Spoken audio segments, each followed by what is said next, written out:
제가 요즘 굉장히 좀 고민하고 있는 부분을 한 가지 얘기 드리겠습니다. 근력에 대한 부분, 근력 운동에 대한 부분이에요. 자, 이 근육이라는 거는 우리의 몸을 좀 지탱하고 또 활동에 필요한 에너지를 저장하는 창고 역할을 합니다. 보통 저희들이 근육하면은 몸을 움직이는 데 필요한 거라고 생각하는 경우가 많은데요. 제가 전에도 한번 얘기를 드린 것처럼 이 근육 안에다가 에너지를 저장을 하거든요. 그리고 이 에너지를 꺼내서 씁니다. 특히 어떤 에너지가 많이 들어있냐? 글리코겐이 많이 들어있죠. 이 글리코겐은 달리기를 할 때 가장 적극적으로 사용하는 그런 에너지원이고, 그리고 우리 두뇌가 가장 많이 사용하는 에너지원입니다. 그래서 근육이 충분하지 않으면 달리기를 할 때도 조금 힘들고요. 그리고 일상생활 할 때 혹은 공부를 하시거나 일을 할 때도 조금 에너지가 부족한 것들을 많이 경험을 하실 수 있어요. 그래서 공부하는 학생들도 운동을 충실하게 해주셔야 됩니다. 자, 그런데 이제 문제가 있어요. 이 근육이 나이가 들면은 점점 소실이 됩니다. 팔다리가 점점 가늘어지는 그런 분들이 많으시죠? 이게 근육이 소실돼서 그런 거거든요. 그리고 엉덩이라든지 허벅지 같은 데도 옛날에는 좀 이렇게 튼실하고 많았던 분들도 나이가 들면은 점점점 이렇게 뭔가 근육이 빠지기 시작하면서 좀 흐물흐물해지고 축 처지는 그런 분들이 좀 계실 겁니다. 이게 근육이 점점 빠지기 시작해서 그래요. 그래서 저희들이 건강을 위해서는 적정한 근육량을 유지를 해야 되는데요. 그래서 근력 운동 같은 것들을 꾸준히 하는 거, 그런 게 좋죠. 그런데, 물론 저희들이 근육을 계속 만드는 것도 좋지만, 근육을 빠지게 하는 그런 나쁜 습관들도 있거든요. 그런 것들도 좀 피하는 게 좋습니다. 자, 이게 이제 미국에 있는 건강정보 매체인, 이게 어디지? Eat This, Not That이라는 그런 곳이 있는데요. 여기서 소개한 글입니다. 그래서 근육을 빠지게 하는 나쁜 습관들이 있는데 이런 것들이 어떤 것들이 있는지 한번 살펴보도록 하고요. 이런 것들 여러분들 한번 지켜보시면 좋겠어요. 근력 운동을 아무리 열심히 하시더라도 우리 일상 습관에서 근육이 빠지는 그런 나쁜 습관들을 가지고 있다면은 당연히 크게 도움이 안 될 거잖아요. 오늘 한번 여기에 대해서 이야기를 해보도록 하겠습니다. 약간 역설처럼 들리실지 모르겠지만 우리가 근육을 키우기 위해서 운동을 굉장히 과하게 하는 경우에는 이것도 오히려 근육 손실을 가지고 오는 습관 중 하나입니다. 근육을 만들려면은 당연히 운동을 꾸준히 하고 또 운동을 소위 말해서 좀 힘들게 하면 할수록 그러면 근육이 훨씬 더 많이 만들어지는 거잖아요 라고 생각을 하시겠지만 희한하게도 여기는 정반대 효과를 가져올 수도 있다는 거예요. 달리기의 경우에도요. 선수가 아닌데도 불구하고 막 마라톤이라든지 철인 3종 같은 경기에 자주 나가시는 분들이나 아니면 그런 훈련을 굉장히 좀 지나치게 강도 높은 훈련을 가시게 될 경우에는요. 과훈련 증후군이라는 게 생깁니다. 과훈련 증후군 이런 것들이 생겨서 그걸로 인해서 저희들이 근육이 빠질 수 있어요. 근데 재밌는 게 예전에 제 방송했을 때 기억하신 분들 계실지 모르겠지만 종아리가 굉장히 많이 부어가지고 고민이 된다고 저한테 질문하신 분들이 계시거든요. 근데 그분들에 대해서도 제가 답변을 드릴 때 이 과훈련으로 인해서 다리가 붓는 그런 경우가 생길 수 있다라고 얘기 드렸어요. 이것도 과훈련 증후군 중에 하나입니다. 그래서 어떻게 보면 운동을 열심히 했더니 내가 뭔가 이렇게 펌핑이 됐구나라고 생각하는 경우가 있는데 그거는 부종이죠. 그러니까 다리가 붓는 경우이고 실제로 근육은 또 이 과훈련 증후군에서 근육은 빠져요. 그러니까 굉장히 겹겹으로 좋지는 않다는 거예요. 그래서 운동을 좀 지나치게 심하게 하시는 분들의 경우에는 훈련량을 조금 조절하시거나 아니면은 특히 달리기를 내가 좀 심하게 한다. 그러면 거기에 걸맞게 근력 운동을 같이 해주셔야 됩니다. 지금 뭐 풀코스를 굉장히 높은 어떤 기록을 목표로 달리기를 하시는 분들 계실 텐데요. 그런 분들의 경우에는 사실 훈련하느라고 시간을 다 쓰면은 따로 근력 운동을 챙겨서 하실 만한 시간이 없다는 거는 저도 알고 있어요. 하루에 쓰는 시간이 이미 달리기 훈련에만 굉장히 많이 쓰시니까. 하지만 얘기 드린 것처럼 근육이 유지가 되고 하려면은요, 이것들을 이제 약간 부족해지는 근육 같은 것들을 별도의 시간을 들여서 조금이라도 또 추가적인 근력 운동을 해주셔서 보강을 해주실 필요가 있습니다. 한 번 운동을 할 때 너무 세게 강하게 해주는 건 근육을 빠지게 하니까 약간 나눠가지고 조금씩 해주셔야 된다는 거죠. 어쨌든 이런 거 좀 신경 쓰시면 좋겠고요. 이런 그 과훈련 증후군은 지속적이고 격렬한 운동을 몸이 회복시키지 못하는데도 불구하고 계속해서 이런 것들을 할 때 발생을 할 수 있어요. 그러니까 중요한 거는 뭘까요? 네, 아마 머릿속에 딱 떠오르셨을 겁니다. 휴식입니다. 휴식을 적절하게 취하셔야 돼요. 근데 매일 막 달리기를 강도 높은 달리기를 갖다가 매일매일 하시고 그런 분들은 당연히 이 근육이 다시 생성되고 할 만한 시간도 별로 없고 하다 보니까 이 근육이 훨씬 더 빠르게 빠질 수 있습니다. 특히 조심해 주시고요. 또 과도한 훈련을 가지게 되면 아까 얘기 드렸던 근육 안에 머금고 있는 글리코겐 수치가 지속적으로 감소를 해요. 그리고 이 글리코겐이 근육에 충분히 저장되어 있지 않게 되면은 근육의 상태도 굉장히 나빠지게 됩니다. 그래서 뭐 장기간 막 몸이 피로해지고 수면의 질도 안 좋아지기 시작하고 저희 몸에 머금고 있는 에너지가 떨어지니까 아까 얘기드린 것처럼 하루 종일 뭔가 기력이 안 나는 경우가 많죠. 그러다 보면은 좀 달달한 것들을 막 찾아서 먹게 됩니다. 힘이 없으니까 일단은 막 단 거를 먹게 돼요. 그럼 어떻게 돼요? 또 살도 찌고 당 수치 올라가고 정말 안 좋죠. 그런 또 근육통이 계속해서 있는다든지 이런 것들이 생기니까 조심하시기 바랍니다. 자, 충분한 에너지, 그리고 칼로리, 그리고 단백질 이런 것들을 섭취하지 않으실 때도 근육량이 줄어듭니다. 즉, 영양이 부족할 때요. 음식은요, 근육을 위한 일종의 연료예요.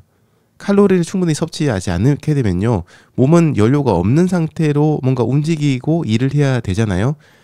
달리기 같은 유산소 운동을 열심히 하면서 칼로리 섭취량을 줄이게 된다. 다이어트를 위해서 줄이게 된다. 그러면 단기적으로는 다이어트 효과가 분명히 있을 거예요. 하지만 시간이 지나면서 근육이 빠져나갈 수밖에 없고요.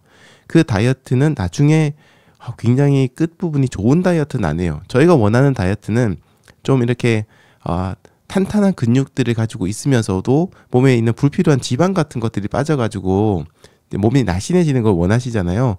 근데 먹는 걸 너무 지나치게 줄이시면서 달리기를 하시게 되면 이 근육에 있는 에너지가 빠져나가고 근육이 소실이 되기 시작하면서 살은 빠지지만 사실 이렇게 멋있게 살이 빠지는 건 아니게 되는, 그리고 나중에 좀 이제 다이어트 실패라고 해야 될까요? 요요 같은 게 와가지고 다시 체중이 불어날 때 근육은 부족한 상태에서 이제 살만 찌게 되니까 오히려 과거보다 훨씬 더 몸매가 좀 안 좋아지는 그런 경우도 있습니다. 이런 것들 조심하셔야 되고요. 단백질 섭취는 어디 가든 빠지지가 않죠. 저희 몸의 신체의 약 20%가 단백질로 구성이 되어 있고요. 모든 세포들은 다 단백질로 이루어져 있습니다. 자, 그리고 단백질은 근육에 연료를 공급하기도 하기 때문에요. 적절한 회복, 그리고 근육 성장에 필요한 단백질 섭취 이런 것들은 늘 챙기시고, 특히 달리기 하신 분들은 이런 단백질에 대한 얘기는 정말 귀가 아프게 들으셨을 겁니다. 이런 것들 별도로 챙기시거나 음식을 통해서 챙기는 게 제일 좋은데, 그게 좀 힘드신 분들이라면 따로 이렇게 드시는 것들 있잖아요. 그런 것들 통해서 꼭 단백질을 챙기시면 좋겠어요. 단백질 섭취량은 국제 권장량이 체중 1kg당 0.8g이거든요. 하지만 운동을 하신 분들, 저희처럼 달리기를 하시는 분들이라면 조금 더 많이 먹어도 됩니다. 그래서 체중 1kg당 단백질은 한 1.2에서 한 2g 정도까지 단백질 섭취하셔도 괜찮은데, 요것도 서서히 양을 늘려가시면서 맞춰보시면 좋겠습니다. 자, 그리고 다음은 수면입니다. 아까 감기에서도 얘기했지만 수면은 어디 가든 빠지지 않습니다. 수면은 근육을 유지하는 데 있어서 굉장히 기본적인 습관이에요. 잠은요, 사실상 모든 신체 기능들을 조절하는 그런 기능을 가지고 있고요. 특히나 근육은 저희들이 수면을 취하는 동안 회복하고 성장합니다.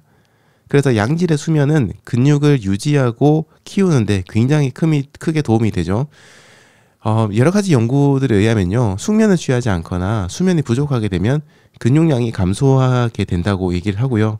이걸 보면서 저는 또 한 번 뜨끔했습니다.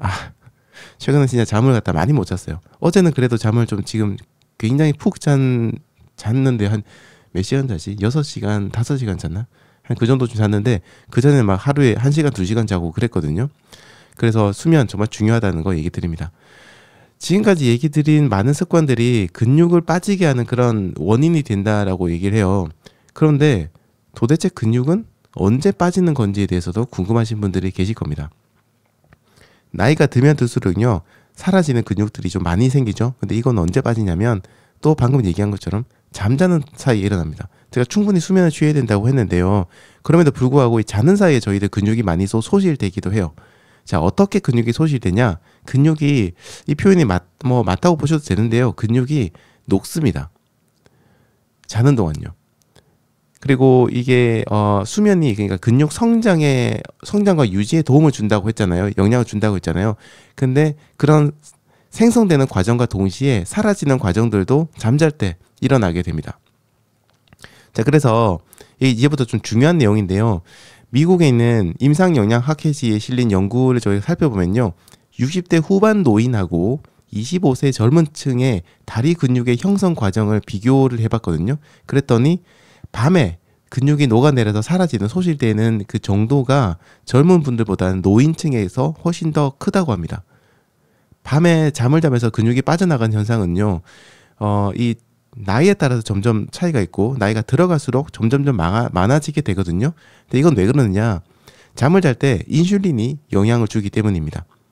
근육이 늙기 시작하면 저희가 나이가 들어서 근육이 오래되고 늙기 시작하면은 미세 구조가 좀 변하기 시작하는데요. 그리고 뭐 근섬유의 숫자라든지 크기 이런 것들이 감소하고 위축되고 소실이 발생을 하고요. 근육 세포의 어떤 생성 그러니까 만들어지는 거하고 자멸 사라지는 거 이 반복은요. 성장 및 조직 향상성을 유지하는 데 굉장히 중요한 생리 과정인데 노화가 진행되면서 약간 전신적으로 몸 전체적으로 만성 염증이라든지 뭐 산화 스트레스라든지 또 방금 얘기했던 인슐린 저항성 이런 문제들로 인해서 세포 자멸되는 숫자가 점점 많아지는 거죠.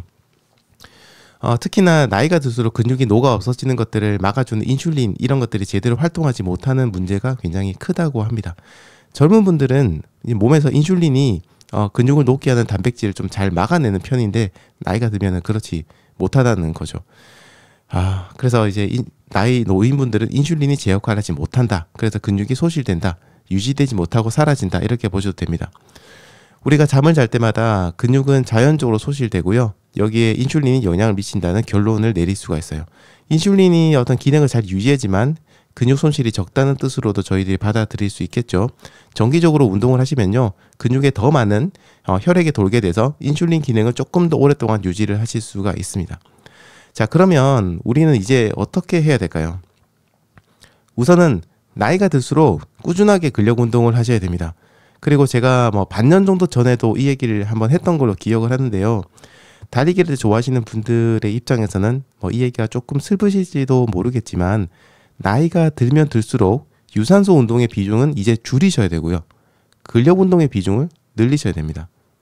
그래서 제가 지금 향후 몇 년 정도 뒤를 내다보고 좀 고민을 하고 준비하고 있는 게 근력 운동 컨텐츠예요. 제가 아직 여러분들에게 보여드릴 수 있을 만큼 몸이 좀 좋지 않다 보니까 좀 더 근육을 키우고 운동을 해야 될 것 같은데 이런 것들은 조금 해야 되지 않나 싶습니다. 아마 뭐 다른 유튜버들하고는 좀 확연하게 다르게 만들려고 노력을 할 텐데 좀 민티런만의 색깔이 가득한 그런 근력 운동 컨텐츠를 만들어서 여러분들이 매일 보고 따라할 수 있는 그런 운동들 또 달리기도 마찬가지로 이렇게 러닝 라디오나 타임투런 같은 들으면서 달릴 수 있는 컨텐츠를 꾸준히 만들어 나가는 게 제 나름의 좀 목표입니다. 그래서 그 생각도 했어요. 이런 근력 운동 컨텐츠 만들면은 더 이상 민티런이라고 이름을 쓰기가 좀 그런데 민티 핏이라고 해야 되나? 미니 머슬이라고 새로 채널 하나 만들어야 될지 모르겠습니다. 아무튼 여러분들이 지금 이제 한 40대 정도 되셨다, 40대 넘어섰다 그러면은 지금부터 근력 운동을 여러분들 운동에서 절대로 빼시면 안 됩니다. 작더라도 꾸준히 근력 운동을 해주시고요. 50대가 넘어가기 시작하면 50대부터는 근력 운동의 양이 좀 많아지셔야 됩니다. 달리기는 조금 줄어도 괜찮아요. 조금 줄이더라도 근력 운동의 양을 조금 더 늘리시고 60대가 됐다 그러면은 그때는 근력 운동의 비중이 달리기보다 훨씬 더 많으셔야 됩니다. 진짜 훨씬 더 많으셔야 돼요. 그래서 이런 것들 잘 여러분들 챙기시고 어떤 근력 운동이 나랑 잘 맞는지 이런 것들 생각해 보시면 좋겠어요. 요가도 나름대로의 근력 운동이고요. 뭐 필라테스라든지 다른 기구를 이용한 운동이라든지 여러 가지 방법들이 있는데 이것들은 노하우가 없거나 지식이 없으면 나중에 나이 들어서 하기가 굉장히 힘들거든요. 여러분의 몸에 대한 정보나 지식도 없잖아요. 지금부터 조금씩 근력 운동을 하시면서 내 몸에 대한 이해도를 높이고 나에게 잘 맞는 그런 근력 운동을 찾아 나가시면 좋겠습니다. 자, 그리고 이런 근력 운동 컨텐츠는 앞으로 민티런도 계속해서 만들어 나갈 테니까요. 여러분들은 저와 함께 건강하게 나이 들어가시면 좋겠습니다. 그리고 혹시 뭐 필요한 그런 정보들이 있다면 언제든지 저에게 말씀해 주시면 되겠습니다.